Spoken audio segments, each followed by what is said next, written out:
wanted to spend a couple of minutes to let you know about a network that we're members of. It's called Catalyst Health Network. And what this is a group of over 500 physicians that are independent but have come together to provide resources for our patients. These resources include a registered nurse as well as a registered clinical pharmacist who will also contact you once a month just to check in and make sure that your medications are working well for you and that you're not experiencing any unintended side effects from these medications. We're really excited to bring these resources to you free of charge to you so that we're able to keep you healthy in between office visits. If you have any questions about these resources, please let us know. At Madera Clinic, family medicine means treating you and your entire family like family. Our board-certified physicians bring you the very best in healthcare while also being highly accessible. What we do here matters to us because the health of you and your family is our calling. We are so thankful that you have entrusted us with your healthcare.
Hey guys, this is Josh Santiago. I'm a trainer and weightlifting coach over here at Icon Gym in Frisco, Texas. I want to show you some lower body exercises that you can do at home. These are going to help improve your balance, your strength, your symmetry if you're weaker on one side than the other. And it'll also help improve your stability in your hips, your knees, and your ankles. This is great for beginners, but also if you're more advanced, use these as accessories to support your primary source of exercise. But I'm going to demo those for you right now. This first exercise is called the reverse step. So keeping all of your weight on that front foot, you're going to step back with the opposite leg and just tap your toe. You can advance this movement by stepping up on a box, and make sure you keep all that weight on that front foot. You don't want to put any weight on the back foot of this exercise. You can add weight too to challenge yourself more. This next exercise is a single leg deadlift. So you're going to have a slight bend in the grounded leg. You're going to come straight back with the opposite leg. Make sure it's straight. Your back is also nice and straight. Don't go too far as you might overextend the hamstring. Just go as far as your hamstring will let you. You can increase the distance or your depth as your hamstrings get more loose. The next step is a single leg step up with stability at the top. So you're going to hold that for a second before you step back down. And you can put weight on the back leg on this movement. You can advance it by increasing the height of the box you're on or by adding weight. Last, you're going to do a squat. We're going to start this exercise with a sit down and stand up from a high box. You can advance this movement by sitting and standing from a lower box, or you can add weight by holding it in front of you. I would always do these with your feet hip width apart. Eventually, we're going to remove the box and squat without anything underneath you and try to get to at least 90 degrees at the hips, where your hips are parallel to your knees. I would do each of these exercises for 12 reps. Beginners do 1 to 3 rounds. Advanced, you can do up to 5 cycles. Alright guys, I hope you enjoyed those movements. If you have any questions or if you want to learn more about my training, just feel free to reach out to me. I'll leave my contact info here for you, and I look forward to meeting you.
lovelies!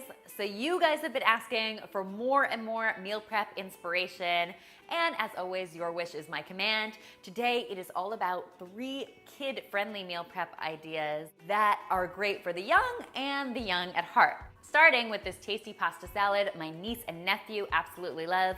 In our house, we call it confetti pasta. And it all starts, not surprisingly, with some pasta. I'm using farfalle or bow tie pasta in this recipe, but any pasta will do. You wanna cook it and then run it under some cold water until it is cooled completely. Next, for some color, crunch, and nutrition, I'm adding some veggies to this. So I've got some finely chopped red bell pepper, as well as some frozen peas and carrots headed into my pasta dish. The truth is, you could really add any kinds of veggies to this, whatever your kids will eat. Some corn, some broccoli, some chopped green beans would be really good in this salad. The idea is just to make it look like confetti. I'm also going to be adding a little bit of protein with some chopped ham. You could do this with turkey or chicken if you want to, or just leave it vegetarian. And then the real secret to making this salad sing is a super simple secret ingredient. It is just some store-bought Italian dressing. We'll toss that until everything is well coated, and then we can load it into each of our meal prep dishes. I like serving this pasta salad up with some blueberries and some orange slices, but whatever sides you like will do. Now that is a lunch that I would have gotten excited about as a kid. In fact, that's a lunch that I would still get excited about as an adult. Our next kids meal prep idea is actually a little breakfast for lunch action. We're gonna start by whipping up a nice big batch of protein pancakes. These are made with just 3 ingredients. They're super simple, but you can make a big batch all at once and then enjoy them through the week. To get started, we're going to blend up some oats and turn it into oat flour. Technically, you can buy oat flour now, but trust me, this is just as simple. And then we will get in our other 2 ingredients. The riper your banana in this recipe, the sweeter these pancakes are going to be. So if you want them nice and sweet for the kids, go ahead and add really ripe bananas. If you want them a little less sweet though, you can definitely add less ripe bananas. My bananas are pretty ripe. They smell really good. And the final ingredient are our eggs. I'm adding 4 eggs for 2 bananas. You can make a double, triple batch of this if you have more than 1 kid, or if you want to have some of these on hand for breakfast as well. They're super amazing to store in the fridge and just eat as you go. We'll just pulse them up, and then we get this to the stove. Pancake batter, get this to the stove. You guys get it. I will always recommend making your pancakes in a non-stick pan if you want to make your life just that much easier. I like making these teeny tiny, easier for kids to eat. And you'll notice that with these pancakes, they tend to get a little darker on the exterior than a traditional pancake. Do not fret, that is just the sugar from the bananas caramelizing a little bit. Trust me, they are absolutely delicious. Instead of super sweet maple syrup for these pancakes, I like serving these up with a bit of vanilla flavored yogurt and just a touch of blueberry jam mixed in. It's still nice and dippable, but let's be honest, a little healthier than regular maple syrup.